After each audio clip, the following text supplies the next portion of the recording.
तो हाँ जी, सत श्री अकाल सारे कितना हाल चाल, सारे ठीक ठाक। आई होप सारे ठीक ठाक होंगे। तो मैंने आपको बोला ही था कि कार्ड आना स्टार्ट हो जाएंगे, क्योंकि अभी जो आईमा का स्टाफ था वो छुट्टियों पे गया हुआ था। अब छुट्टियां खत्म हो गई है, अब वो वापस अपने काम पे आ गए और कार्ड्स भी आना स्टार्ट हो गए। मैंने कल भी एक वीडियो डाली थी और आज भी 2 भाइयों के कार्ड्स रिसीव हुए हैं और ये बहुत ही अच्छी खबर। और मैं इसके बारे में आपको एक्सप्लेन से बताता हूँ कब बायोमेट्रिक होते, कब फालते रिसीव हुए थे और कब इनको कार्ड रिसीव हुए। उससे पहले आप प्लीज चैनल को जरूर सब्सक्राइब कर लो।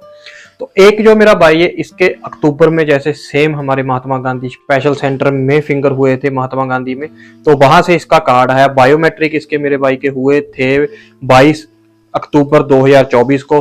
फिर मेरे भाई को एक फालता रिसीव हुआ, पहला फालता रिसीव हुआ 22 जनवरी 2025 को। इसको पहला फालता रिसीव हुआ और फालता इसको आया था कि ये पीछे साइप्रस कंट्री में रह के आया था, वहां की इससे पीसीसी मांगी थी। और फिर मेरे भाई ने फालता अपना सबमिट किया 3 फरवरी 2025 को फालता सबमिट कर दिया। लेकिन फिर यही नहीं, फिर से मेरे भाई को फालता रिसीव हुआ, पीसीसी का ही फालता रिसीव हुआ मेरे भाई को। बहुत ही लिस्बन की इंडियन एम्बेसी की पीसीसी, जो कि बहुत ही फालते रिसीव हुए थे लोगों को, सबको पता ही है। 23 मई को फिर इसने वो फालता सबमिट किया, पीसीसी बनाई इंडियन एम्बेसी, आपको पता कितना टाइम लग जाता है।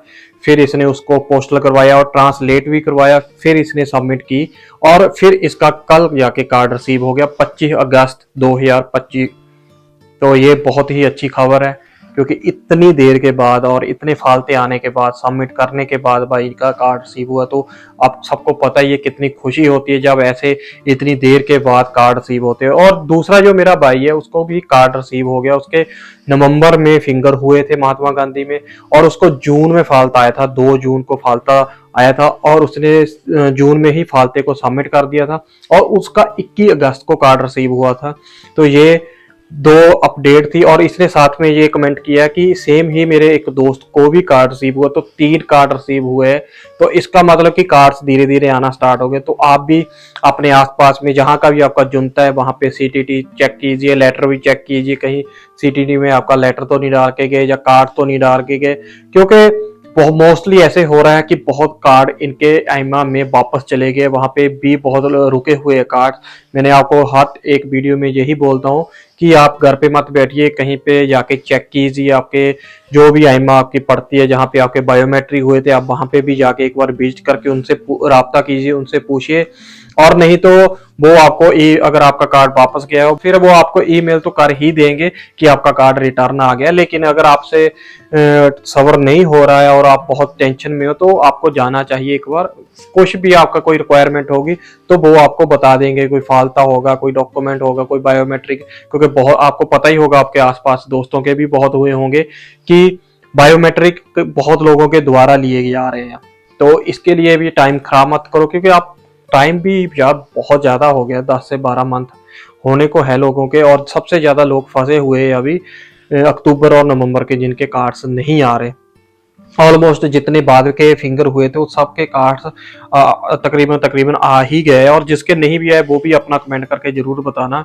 और इस टाइम पे आपको पता है पुर्तगाल का माहौल इतना ज्यादा खराब हो चुका है कि अब किसी पे कोई ट्रस्ट ही नहीं रहा। कोई इनकी संस्था हो या कोई इनका ऑफिस हो या पुलिस ही हो, किसी पे कोई ट्रस्ट नहीं रहा। सभी के सभी इमिग्रांट्स के पीछे पड़ गए, हाथ धो गए। आपको पता ही है, कल परसों भी मैंने एक वीडियो डाली थी, कितने बड़े बड़े लॉ लेकर आ रहे हैं और इन्होंने कम से कम 90 मिलियन यूरो रखे हैं इमिग्रांट्स के लिए, उनको कंट्रोल करने के लिए, उनके लिए डिटेंशन सेंटर बनाने के लिए।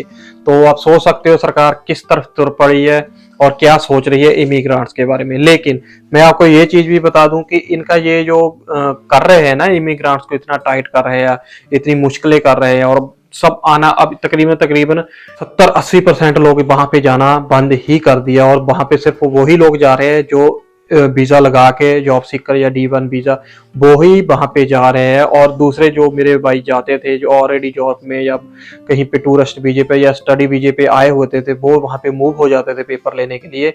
अब वो बिल्कुल बंद हो गया, कोई भी वहां पे नहीं जा रहा। अब इनका डाउनफॉल स्टार्ट हो जाएगा। जो जितना भी कंट्रीब्यूट करते थे इमिग्रांट्स हमारे, जो भी इनकी कंट्री को ऊपर लेके जाने में जितना हाथ इमिग्रांट्स का है, वो इनको अभी नेक्स्ट ईयर एहसास हो जाएगा। जब नेक्स्ट ईयर के आंकड़े आएंगे ना, तो इनको सब कुछ पता चल जाएगा क्या है इमिग्रेंट्स क्या नहीं। अभी तो ये इनको पता नहीं क्या है, पीछे ही पड़ गए इमिग्रेंट्स के, एक से एक रूल लेकर नमा आ रहे हैं। और शेगा जो अंद्रे बेंतूरा है वो तो बोल रहा है कि जो प्रेसिडेंट की अभी चोन आएगी 2026 में, वहां पे मैं खड़ा होऊंगा और फिर ये जो लॉ ये कैंसिल हुए हैं या रिजेक्ट हुए हैं, मैं इनको दोबारा से लेकर आऊंगा। उसने तो अलग से ही पता नहीं क्या हो गया उसके दिमाग को क्या नहीं, लेकिन रोएंगे या तो फिर ये खुद काम करेंगे, जो कि इनसे होगा नहीं, ये अब सबको पता ही है। अगर आपके भी आसपास में किसी के भी कुछ हो रहा है या कार्ड आया या कुछ भी हुआ तो आप भी प्लीज कमेंट किया जरूर करो। और साथ साथ रिन्यूअल के भी अप्रूवल होने लग गए, आप सबको पता, उधर से भी गुड न्यूज है। अब मैं तो चाहता हूँ आप सबके लिए गुड न्यूज ही आए। लेकिन एक बात मैं और कहनी है, बहुत ऐसे मेरे भाई है जो कमेंट करते हैं नीचे, क्या जरूरत है कार्ड्स की, ये हो गया वो हो गया फलाना।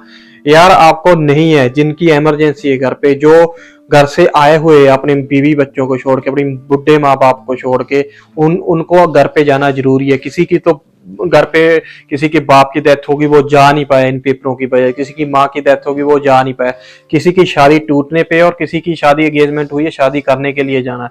और तुम लोगों आपके पास कार्ड होगा किसी ना किसी कंट्री के और भौंकते रहते हो वहां पे बैठ के, कमेंट करते रहते हो क्या जरूरत है कार्ड की, इनकी वजह के ये हो गया वो हो गया। यार ऐसा नहीं होता, हर एक की अपनी मजबूरी होती है, आपकी अपनी नहीं होगी, आपको नहीं जाना होगा, आपका पीछे कोई नहीं होगा, तो आपकी ये जरूरी नहीं कि आपको किसी और को भी ऐसे बोलने का हक है। तो प्लीज ऐसे लोगों को नथ डाला करो, उनके नीचे कमेंट के जवाब दिया करो, क्योंकि हर किसी की अपनी अपनी सिचुएशन होती है, हर किसी की अपनी अपनी प्रॉब्लम होती है। सो किसी को दूसरे के बारे में ऐसा कमेंट नहीं करना चाहिए, मैं तो यही कहूंगा। बाकी आप भी उनको थोड़ा मान बख्श दिया करो नीचे आके कमेंटों में। और आई होप आप समझ गए होंगे, आपको ये न्यूज अच्छी लगी होगी, अपडेट मिल गई होगी। अगर कुछ थोड़ी सी भी अच्छी लगी न्यूज तो प्लीज लाइक तो एक बनता है, प्लीज लाइक और शेयर ज्यादा से ज्यादा करना। और कोई भी राय या पूछना बताना होगा तो कमेंट भी जरूर करना। और इस चैनल को प्लीज सब्सक्राइब करना मत भूलना। Thank you.